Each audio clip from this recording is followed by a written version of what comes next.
దేవుని పరిశుద్ధమైన నామమునకు మహిమ కలుగునుగాక. వీక్షిస్తున్న మీ అందరికీ కూడా మన ప్రభువైన యేసుక్రీస్తు నామములో నా యొక్క శుభాభివందనాలు తెలియజేస్తున్నాను. ఈరోజు మన దేవుని వాగ్దానం ఆదికాండము 37వ అధ్యాయము 24వ వచనం. యాకోబు తన నడుమున గోనెపట్ట కట్టుకొని అనేక దినములు అతడు తన కుమారుని కొరకై అంగలార్చెను.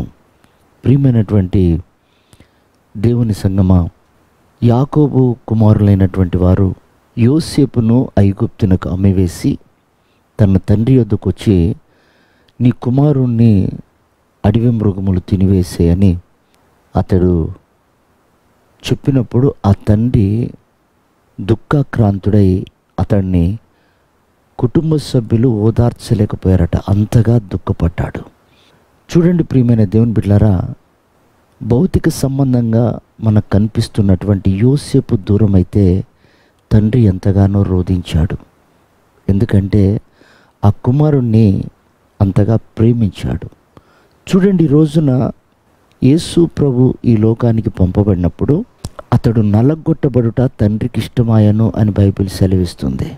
అంటే నిన్ను నన్ను ప్రేమించిన తండ్రితో మనం సమాధానం పోగొట్టుకున్నందుకు, తండ్రి ప్రేమను కోల్పోయినందుకు తన ఏకైక కుమారుణ్ణి చిత్రహింసలకు అప్పగించాడు, అవమానాలకు అప్పగించాడు, నిందలకు అప్పగించాడు. ఎందుచేతనంటే మనం తండ్రికి సమీపంగా మార్చబడాలని.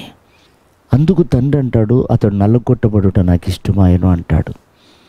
అంత ఇష్టపడ్డ తండ్రి మన విషయంలో ఈరోజు మనం యేసయ్య లేకపోతే మన జీవితాలు ఎంత దుఃఖకరంగా ఉంటాయి, ఎంత అవమానకరంగా ఉంటాయి. గమనించండి, ఒక రోజున మరియా యేసు ప్రభువుని మర్చిపోయింది యెరూషలేములో.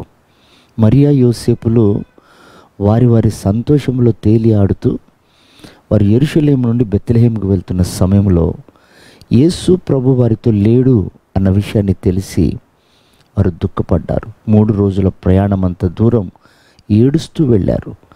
చివరికి యేసయ్యని కనుగొన్నారు. అక్కడ మనం నేర్చుకునే పాఠం ఏంటంటే, యేసు ప్రభు లేని జీవితం అది దుఃఖకరంగా ఉంటుంది. యేసు ప్రభు మనతో లేకపోతే మనకు నెమ్మది, సమాధానం ఉండదు.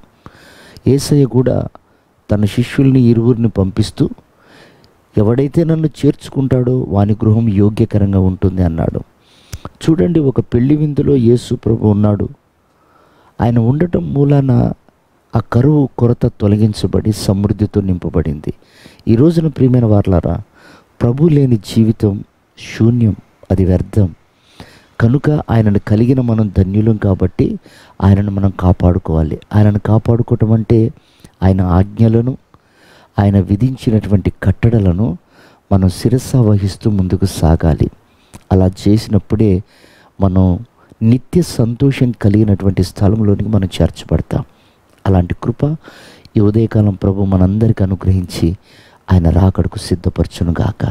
ఆమేన్.